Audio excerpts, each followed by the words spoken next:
Good morning, Patriots. I'm back. I'm alive. I'm safe and I'm okay. More importantly, Michael, good morning, sir. How are you? Good morning. I almost forgot to unmute myself and was going to be just silent. Here's what it would have been like.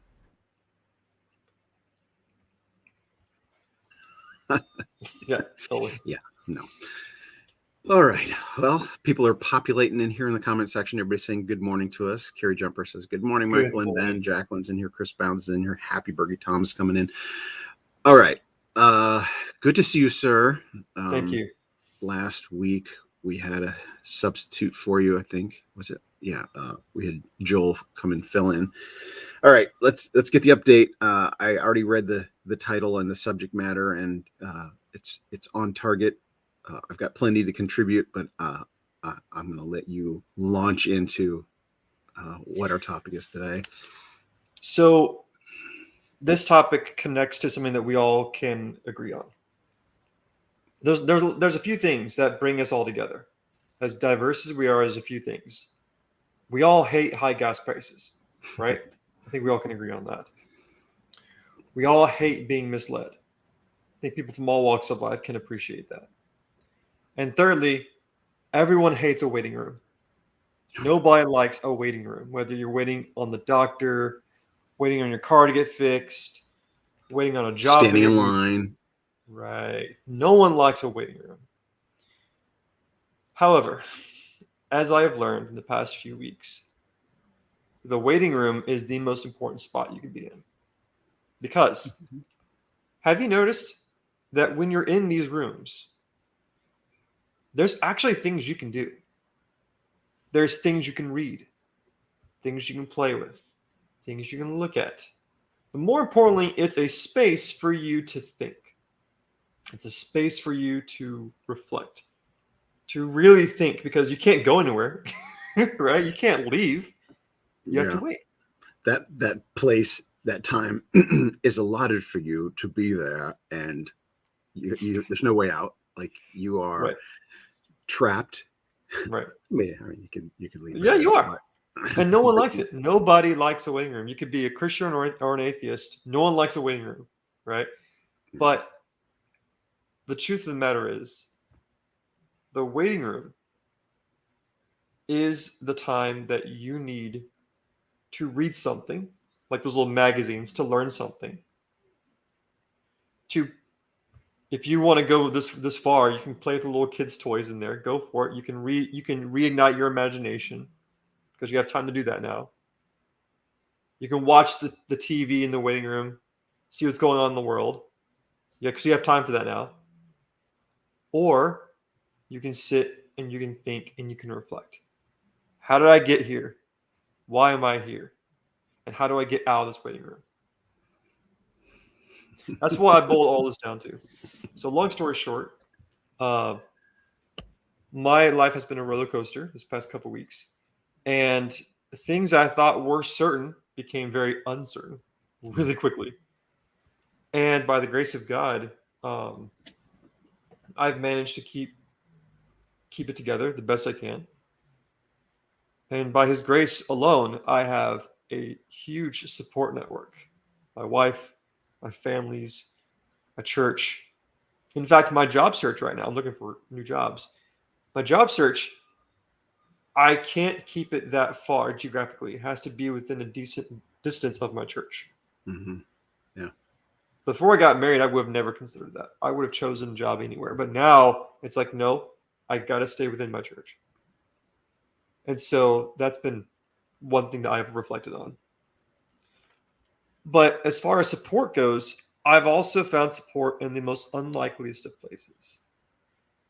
So even though I didn't make it into South Lake PD, I've applied to multiple PDs in the areas, closer areas, in fact. And there's a city near where I live called Colleyville, Texas. Colleyville is like 10 minutes away from where I live. Their department is amazing, completely transparent with those who are applying.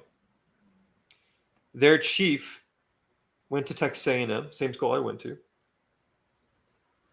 This department, even though it's small, they created this really cool academy for the citizens, the regular people to attend. They've established a great connection between them and the people that they serve. Point is, the application process, it's hard, but it's transparent. They're open. They talk to you. South Lake PD, I would do something and I have to wait for weeks.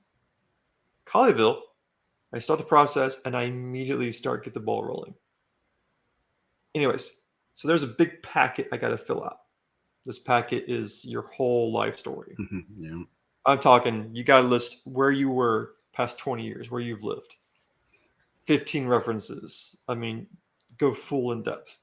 You got to share everything, the good, the bad, the ugly, everything, which makes sense.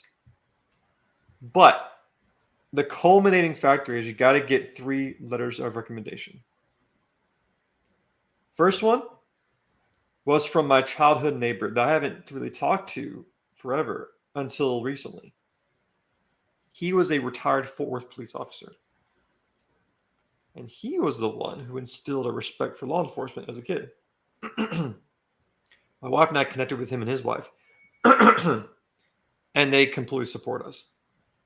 And so I received a letter from him. Then I connected with my old boss from Fusion. Not the one that let me go, the older boss. He's writing one right now. But the coolest part, though, I was able to reconnect with a guy I served with in the Air Force way back in 2013. And I just threw this out there in the dark. I had him on Facebook. I'm never on Facebook anymore. But I messaged him. And I was like, hey, man, I know it's been a long time. I hope you're doing well. Here's what's going on. If you feel comfortable writing me a letter, it'd be great. If not, I understand. Within 10 minutes, he replied.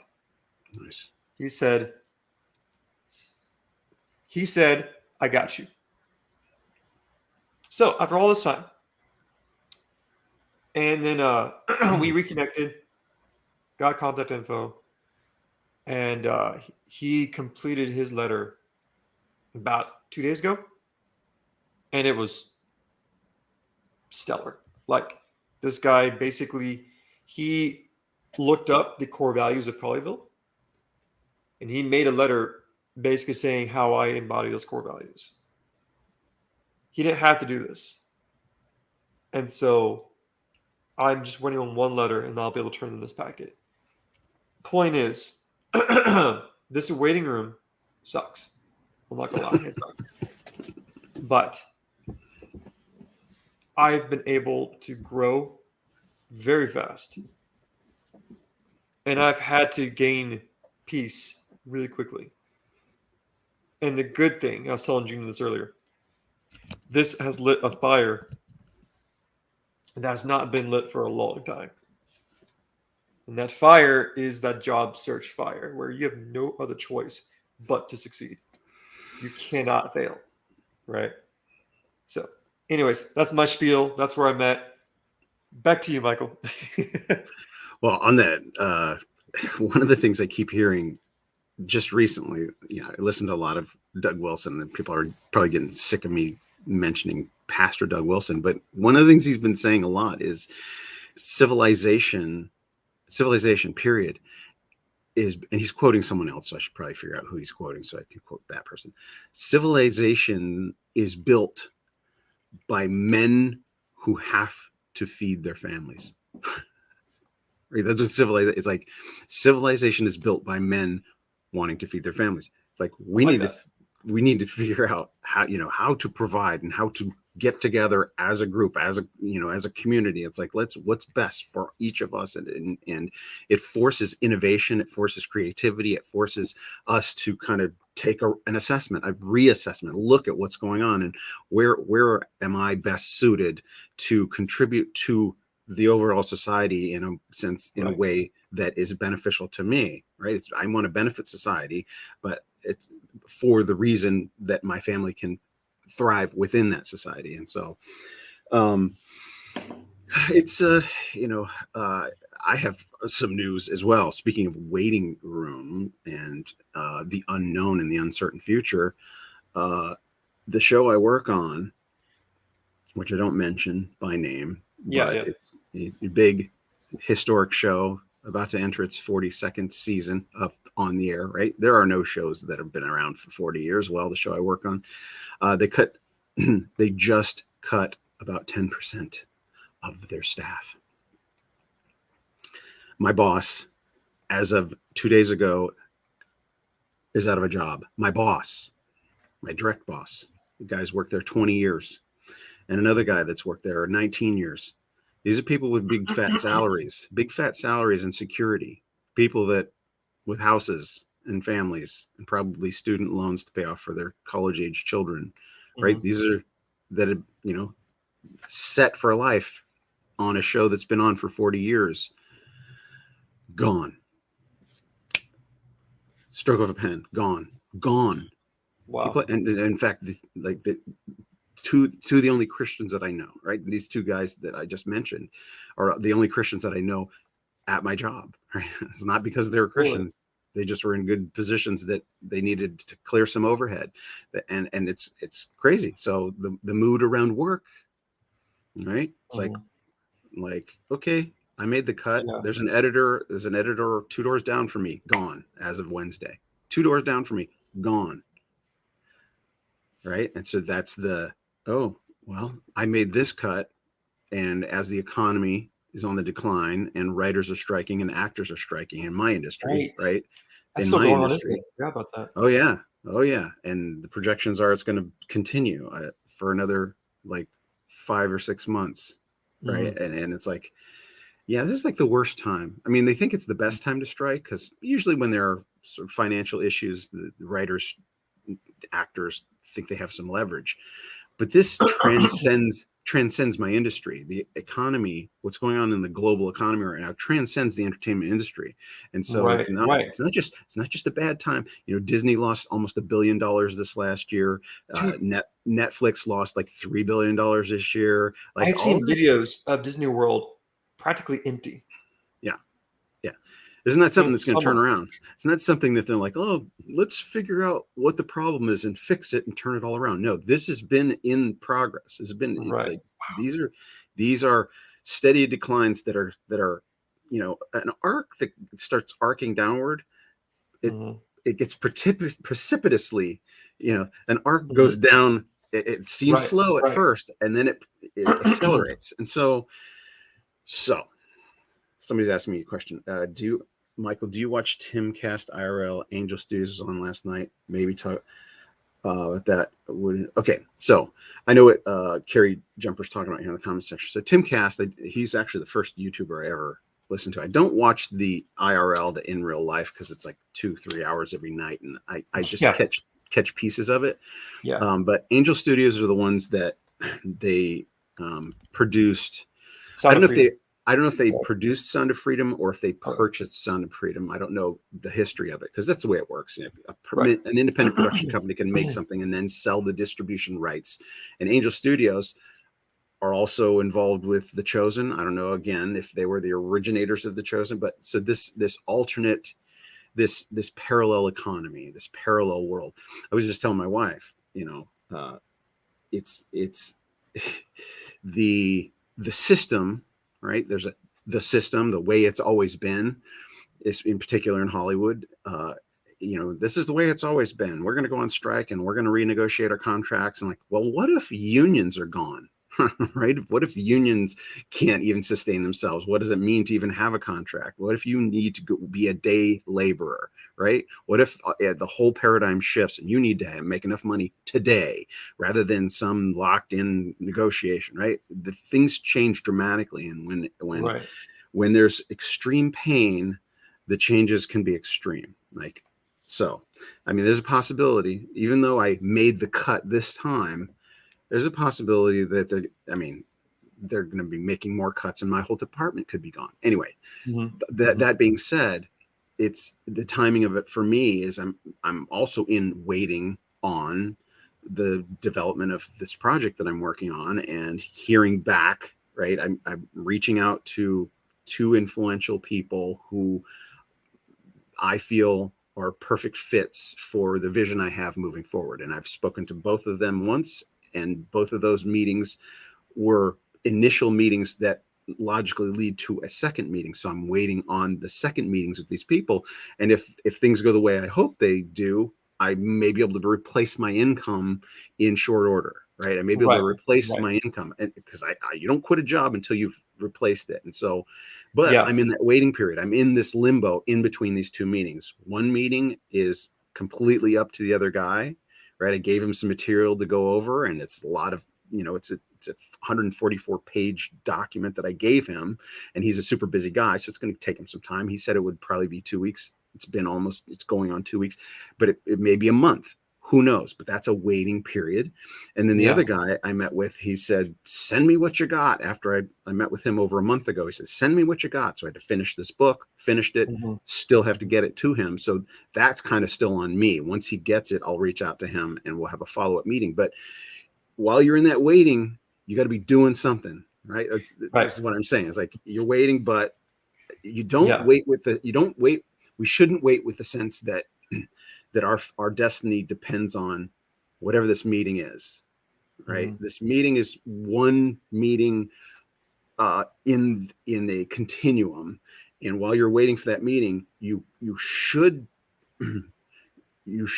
focus on doing the best you can, or representing yourself as honestly, and maybe this meeting is the thing. But we are all in a waiting, right? We're all in a waiting room constantly about it says uncertain future. There, the specifics are uncertain. There are certain things that we know, right? When God wins, and like we're victorious. We know what our eternal destiny is, but we have a temporal destiny here before that glorious glorification. So saying all this to say is I trying to put myself in the shoes of my boss, right, who lost his job on Wednesday. I have been there in a sense. I've been laid off suddenly without notice in the past, but I wasn't in quite a position of authority as him. But either way, I have people that I'm responsible for, right? I have, at the time had a mortgage and a 1-year-old child when I was laid off.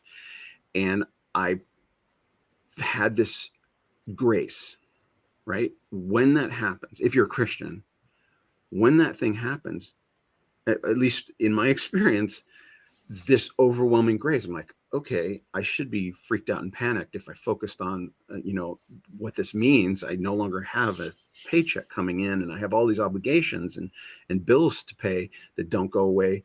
The income went away, but the bills don't go away. And so I could focus on that. But I had this incredible grace, incredible peace, made radical changes in my life at the time. And it led to what God wants me to do with my life, right? I was doing this one thing and he laid me off, right? That's how I look at it now. It's like, oh, he's the one that got me out of that job, because if I stayed at that job, I would just be doing that job now and not be happy. And who knows, maybe develop some bad habits and become an alcoholic. Who knows, just be disgruntled or whatever if I'd stayed there. But God pulled me out of the job to put me in the direction I'm supposed to be going. And now that I look back, I realize, oh yeah, that was God doing it. That was God doing it. So God is always doing it. Doesn't feel like it at the time, but that's the hope, the peace and the hope, that grace that comes upon us when dramatic changes happen. And like you're tearing up talking about your connection with this guy that you haven't connected with in a long time. Like that is a gift from God, right? That wouldn't have happened, and you're feeling the love, you're feeling God's provision just in those relationships. I can tell, right? And I'm your friend too. I wish I could give you a job. Well, and so another good thing about all this is the amount of work that I've done to find work. My wife's noticed, and we've become much closer because she was married before me, and she was in a very, very, very rocky marriage. And she mentioned to me, she said, "Baby, I'm not going to be hard on you because you are doing more than my ex-husband ever did when he got laid off. He would just play games all day, collect unemployment, and I'd be the one who have to pick up the pieces. But she said, "Baby, you woke up at 7 this morning. You've been working since 3 p.m. and you've been doing nothing but applying, writing, calling. Like you've done work nonstop. And because of all this work you've done, you now have a uh, like a pond to draw from. And so I have tons of resumes I can tweak now. I have a whole packet of my entire life history right there in front of me that I can pull from because of the work I've done. So now I'm still working, but I can take some breathers here and there now because I pushed so hard in those first couple weeks. And so the good news, additionally, there's some other jobs are my resume is under review. So I applied to be a train dispatcher for BNSF. One of their headquarters is here in Fort Worth. Nice. Um, That's a good job. what's really cool about that job is they'll train you. They'll pay you while they're training you. My That's under brother-in-law. review. My brother-in-law is a railroad guy. His whole life, and like he's got a great pension. This is a great. I don't think he's retired yet, but yeah. Well, so I have that. I've applied to multiple departments nearby where I've made it past the initial application phase. For Colleyville, there are 6 people slated to test for the initial exam. 100 questions, 3 hours to get it done. One of them was a no-show, and only 3 out of the 6 passed. Me and two girls. So right off the bat, we passed that. Cool, check. Move on to the next step. But the one job I did not see myself applying for that I absolutely applied for. Have you ever heard of Buc-ee's? Buc-ee's. Well, Buc-ee's. it sounds familiar. It is the greatest gas station you've ever seen in your life. I think they started in Texas. I'm not sure, but they're all over Texas. They're all over the South. And Buc-ee's is like a Walmart and a gas station put together. They're huge. This is for you. Oh, thank you. You got friends here. Thank you. Yeah, so Buc-ee's is amazing.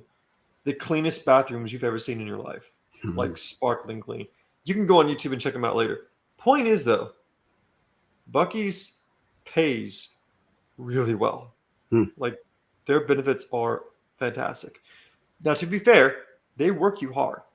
A lot of people leave Buc-ee's because they're just work too hard. But they tell you straight up front. They say, no, we're going to work you like a lot. But we're going to compensate you amazingly. Check it out. The guy who cleans the bathroom, okay? Starting pay is $20 an hour.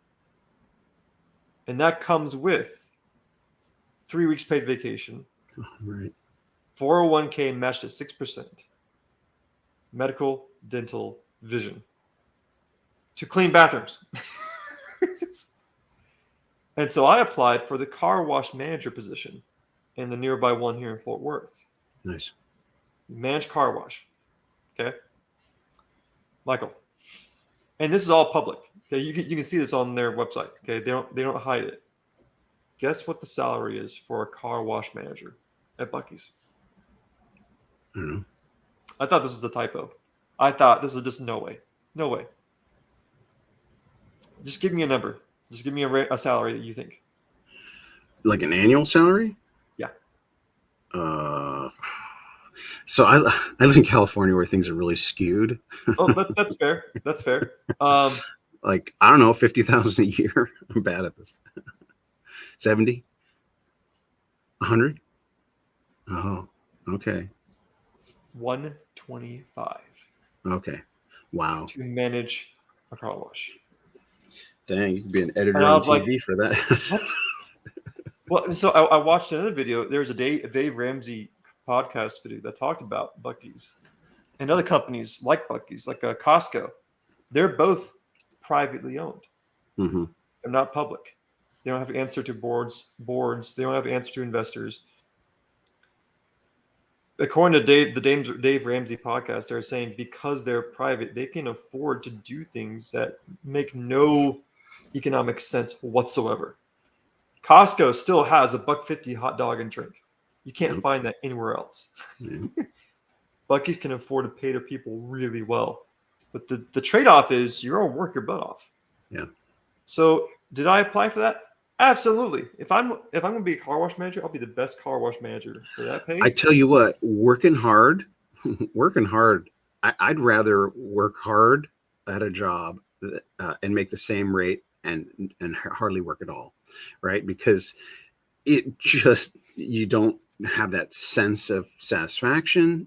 Your Absolutely. day is boring as heck. You don't feel productive. Yep. You feel like a ripoff. But working hard just engages my brain and engages my mind, and that's my favorite. Like my favorite thing to do is be engaged. I before we run out of time, I wanted to emphasize something that you hit on at the very beginning, and how essential this is. I harp on this occasionally. Get into a church. Get into a church, the body of Christ. It's God's design. It's God's plan. If you're not a part of the physical body of believers, you're disobeying God. I don't mean coming on YouTube and watching and listening.